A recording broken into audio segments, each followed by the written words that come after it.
వరద ప్రభావిత ప్రాంతాల్లో పారిశుద్ధ్య పనులు వేగవంతంగా సాగుతున్నాయి. మరింత సమాచారం విద్యాధరపురం నుంచి మా ప్రతినిధి జయప్రకాష్ అందిస్తారు. వరద ముంపు ఇంకా కొన్ని ప్రాంతాల్లో తగ్గుముఖం పట్టిన నీళ్లు అలాగే ఉన్నాయి. ప్రస్తుతం మనం చూసుకోవచ్చు విద్యాధరపురంలో ఉన్నాము. విద్యాధరపురం సెంటర్లో ఒక వీధిలో మనం చూసుకున్నట్లయితే పూర్తి స్థాయిలో ఈ చివరి నుంచి ఆ చివరి దాకా నీళ్లు అలాగే ఉన్నాయి. అయితే నిన్నటికి ఈ రోజుకి దాదాపు 2 అడుగుల మేర నీళ్లు ఇక్కడ తగ్గాయి. అయినా సరే ఇంకా ఇంట్లో నుంచి బయటికి కొంత రాలేని పరిస్థితి కొంత నెలకొంది. ఎందుకంటే ఎక్కడ కాలువ ఉంది, ఎక్కడ గుంత ఉన్నది అని కూడా ప్రస్తుతం అర్థం కాలేని పరిస్థితి ఉంది. అయితే మున్సిపల్ శాఖ నుంచి ప్రత్యేకంగా రాష్ట్ర వ్యాప్తంగా ఉన్నటువంటి మున్సిపల్ సిబ్బందిని ఇక్కడికి పిలిపించారు. వరద ప్రాంతాలకు తీసుకువచ్చి ప్రాంతాల్లో ఈ మున్సిపాలిటీకి సంబంధించిన సిబ్బంది వచ్చి ఇక్కడ కాలువలకి అడ్డం పడకుండా అదేవిధంగా ఎట్లాంటి ఇబ్బందులు లేకుండా శానిటరీ సంబంధించి దాని పని చేస్తూ ఉన్నారు. ఒకసారి వాళ్ళని అడిగి తెలుసుకుందాం. చెప్పండి, మీరు ఎక్కడి నుంచి వచ్చారు, ఏం చేస్తున్నారు? మాది కర్నూలు జిల్లా కోడుమూరు గ్రామం, మేజర్ గ్రామ పంచాయతీ. అక్కడ నుండి వచ్చిన 14 మంది వచ్చినాము. బీచింగ్ చల్లడము, చెత్త ట్రక్కులకు వేయడము, జేసీబీకి వేయడము. మధ్యాహ్నం 2 గంటల నుండి సాయంత్రం 6 గంటల దాకా 7 గంటల దాకా పని చేస్తున్నారు సార్. మాకు 6, 7, 8 దాకా పని చేస్తున్నారు. అంటే ఇక్కడ ఏ విధంగా ఉంది, చెత్త ఎట్లా వస్తుంది? భారీగా ఉంది సార్. ఇంకా భారీ అసలు బంతలు, దుప్పట్లు, చెత్త అంతా రాయి రప్ప అంతా కొట్టుకొని వచ్చినా సార్. మొత్తం అది తీసేసి మా ప్రక్కలకి ఎత్తి బయటకు పంపిస్తున్నారు సార్ వాళ్ళు. అంటే నిన్న ఎలా ఉన్నాయి నీళ్లు, ఇప్పుడు ఎలా ఉన్నాయి?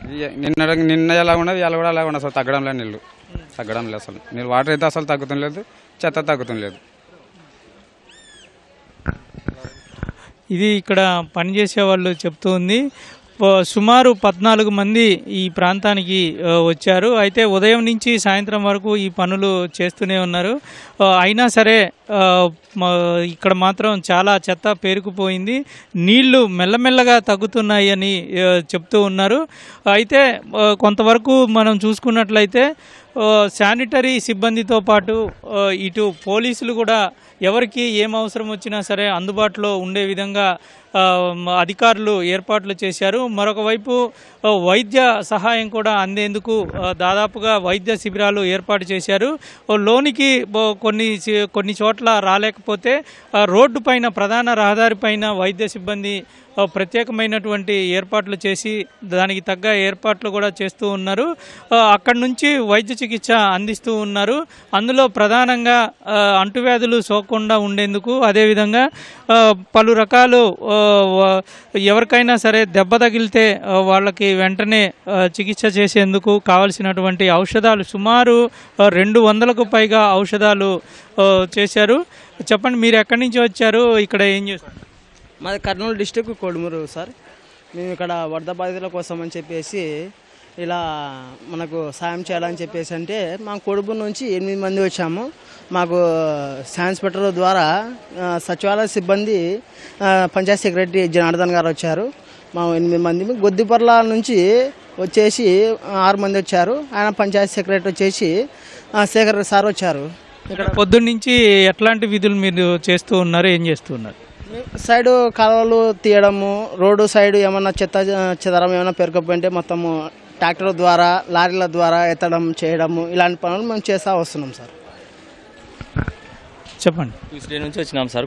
కర్నూలు డిస్టిక్ నుంచి, కోడుమూరు జీపీ నుంచి, ప్లస్ గుందిపర్ల నుంచి 14 మంది స్టాఫ్తో వచ్చినాం సార్. నిన్న వచ్చేసి లంబాడిపేటలో మేము చెత్త ఉండేది డంప్ చేసినాం సార్, ఒక 4 లారీలకి. ఈరోజు వచ్చి బ్లీచింగ్ జల్లేస్తున్నాం సార్. మొత్తం ఈ ఏరియా మొత్తం జల్లుతున్నాం సార్. మా ట్యూస్డే నుంచి చేస్తున్నాం సార్. యాక్చువల్ అంటే 4 డేస్ అయింది. ఇప్పుడు కూడా చేస్తున్నాం సార్. నిరంతరం మేము విజయవాడను క్లీన్ చేసేంత వరకు మేము ఉంటాం సార్ మ్యాక్సిమం. ఎందుకంటే ప్రతి ఏరియాలో ఇంకా వాటర్ తగ్గుకుంటూ వస్తున్నాయి. మాకు ఇంకా సపోర్ట్ కూడా బాగుంది సార్. ఇక్కడ ప్రతి ఏరియాకి వెళ్తున్నాం సార్. ప్రతి ఏరియాకి వెళ్తున్నాం మా స్టాఫ్ని తీసుకెళ్ళి. మార్నింగ్, ఆఫ్టర్నూన్ నుంచి 2 వీక్స్ టైం ఇస్తున్నా సార్. మార్నింగ్ ఒక సెషన్, ఆఫ్టర్నూన్ ఒక సెషన్. ఆఫ్టర్నూన్ నుంచి 8 వరకు చేస్తున్నాం సార్. మొత్తం కర్నూలు జిల్లా నుంచి పత్తికొండ, కోడుమూరు జీపీ, వెల్దుర్తి, ఇట్లా మొత్తం అన్ని ఏరియాల నుంచి వచ్చినారు సార్ స్టాఫ్ మొత్తం. అంటే ఇప్పుడు ఇక్కడ ఎటువంటి పరిస్థితులు నెలకొన్నాయి మీరు వచ్చినప్పుడు, ఇప్పుడు ఎట్లా ఉన్నాయి? ఇప్పుడు పరిస్థితి స్టార్టింగ్ వచ్చినప్పుడు చాలా ఘోరంగా ఉండేది సార్. అసలు ప్రజలు కూడా బయటకు వచ్చేవాళ్ళు కాదు.